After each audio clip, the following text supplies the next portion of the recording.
Well, that was inside the parliament, but what was happening outside the parliament through the day today? The national capital witnessed massive protests as thousands of protesters from the Cockroach Janta party converged over security barricades near the parliament complex. They have been demanding sweeping reforms to the education system and protesting against paper leaks. Meanwhile, the government has urged protesters to end their sit-in at central Delhi. These are the visuals of the protesters when they attempted to break the police barricades today in order to reach the parliament.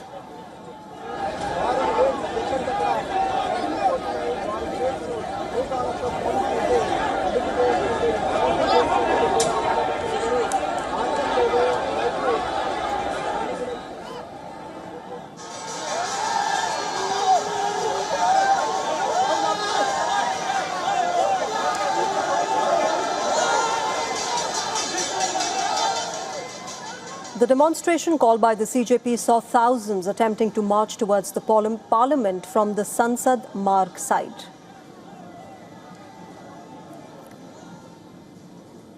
Members of the Cockroach Janata Party met with Union Health Minister JP Nadda with their three demands. After the meeting with JP Nadda, the BJP veteran minister made an appeal to the protesters to end their demonstrations. Now, the protesters are demanding the immediate release of Sonam Wangchuk, the resignation of the Union Education Minister Dharmendra Pradhan, and they've sought compensation of 1 crore rupees for the kin of the Neet candidates who died by suicide.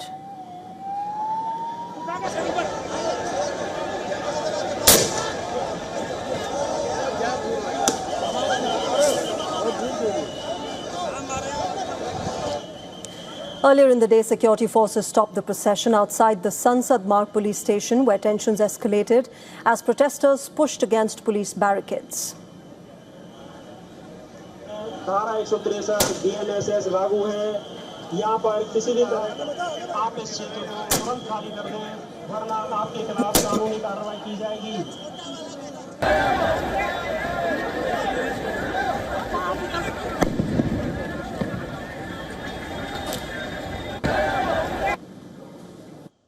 Security forces used batons and fired tear gas to disperse sections of the crowd after the protesters attempted to breach security cordons.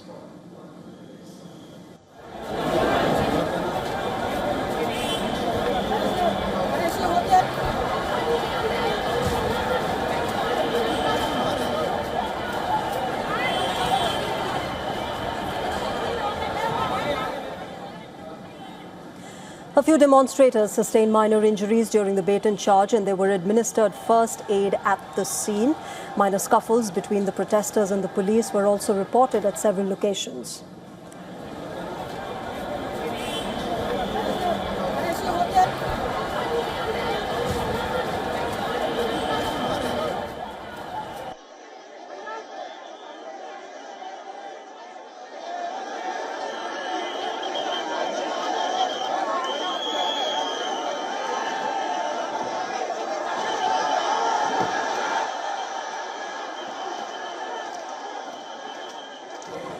Now, the protest site remains packed.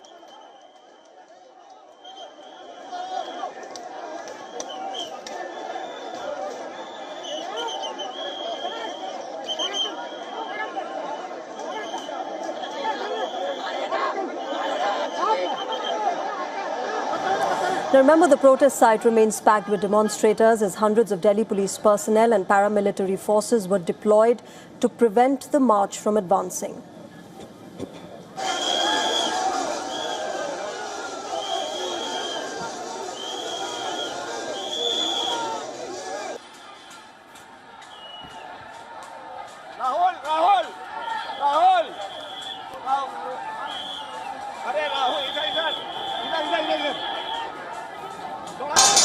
Despite the heavy security presence, the police struggled to contain the large crowds. The Delhi police said that no permission has been sought or granted for any proposed march till the parliament.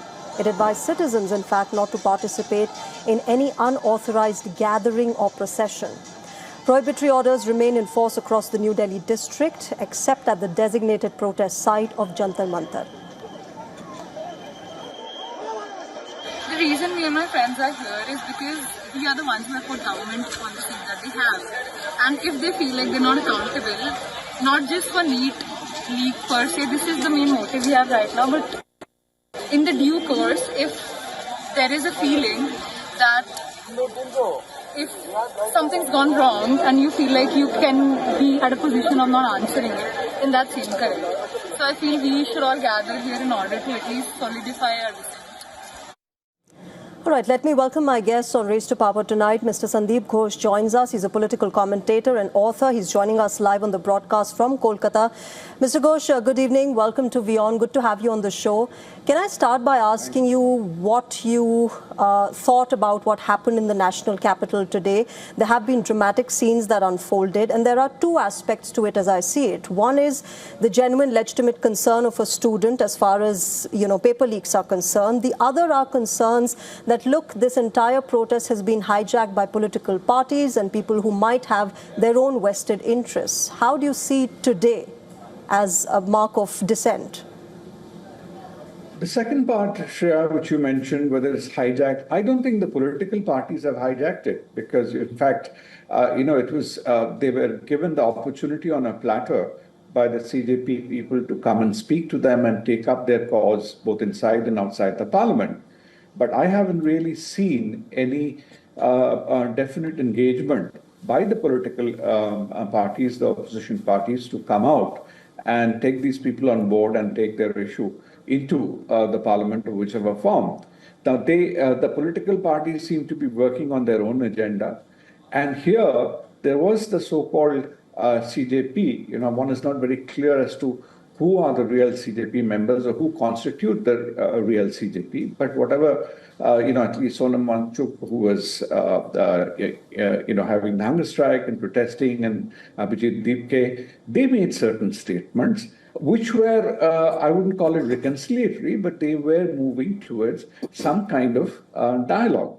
But the people who have moved in, I'm not too sure, Shreya, whether they are political parties or they are people who have been mobilized to, simple terms, fish in troubled waters, but more than that, to create an anarchical movement, a moment. And that is, I don't think any particular political party has owned up to that mobilization. Mr. Ghosh, while all of these concerns remain and we have seen, the kind of scuffles that broke out between the protesters and the police today, the CJP members did meet with JP Nadda and they've put out 3 demands: the resignation of the Education Minister Dharmendra Pradhan, releasing Sonam Wangchuk from the hospital, and giving a compensation of 1 crore rupees to the kin of the victims of the Neet paper leak suicide. One, do you think the government will fulfill all of these 3 demands? And 2, many say that if they fulfill these demands, it will set a wrong precedent. Do you agree with that? There are 2 parts to it, Shreya. One is, the compensation part. I think it is, I'm less worried about it. That's a matter and that's a humanitarian thing. The government can well take a position.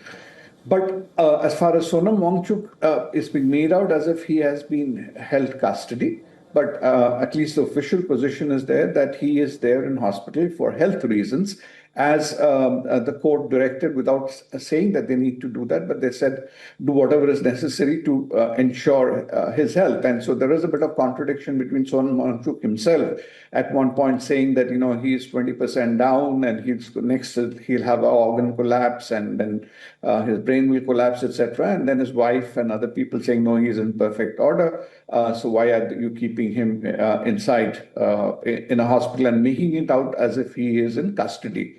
But the bigger point is asking for a resignation of the education minister. Is that going to solve the problem? And in terms of precedents, I think that is where the worry is, because even yesterday you found that there were certain, I call them,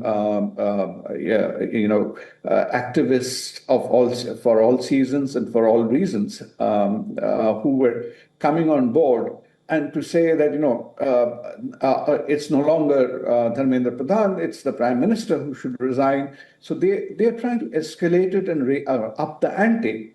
So that has, I think, serious dimensions and connotations. Because here's my limited argument. As much as the resignation of the education minister might seem a symbolic move, do you not think it will also send a message by the government to the students who have genuine concerns? Leave all the politicians aside, leave those who have vested interests aside.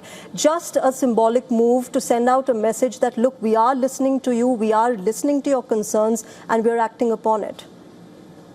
I think the better way, it's the easiest thing to ask somebody to go, and if thereafter life carries on as usual. I think the bigger issue would be the government to comprehensively address how they are trying to reform the education system and this whole NEET and everything has to make it more foolproof. It's not as if, these paper leaks and everything has happened only just now. It has been in the system for a very long time in various forms.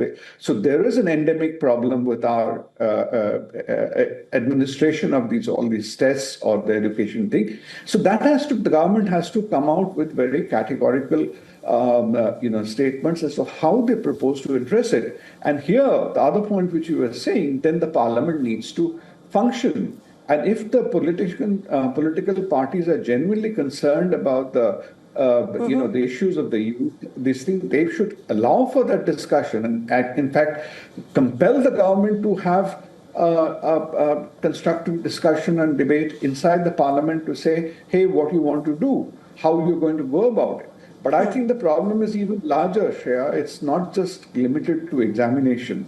I think today there is a large problem of, angst among the youth, because even if they get the examination and pass the course, where are the jobs for them? So there is an element of disillusionment, there is, a frustration or whatever. So there's a much larger problem which the nation has to cope with. That's right. Irrespective of who they are. That's right. One has to deal with it and one has to find quick solutions to it. I'll leave it there. Mr. Sandeep Ghosh, thanks very much for joining us on WION and sharing your perspective. Thanks for having me, Shreya. Thanks.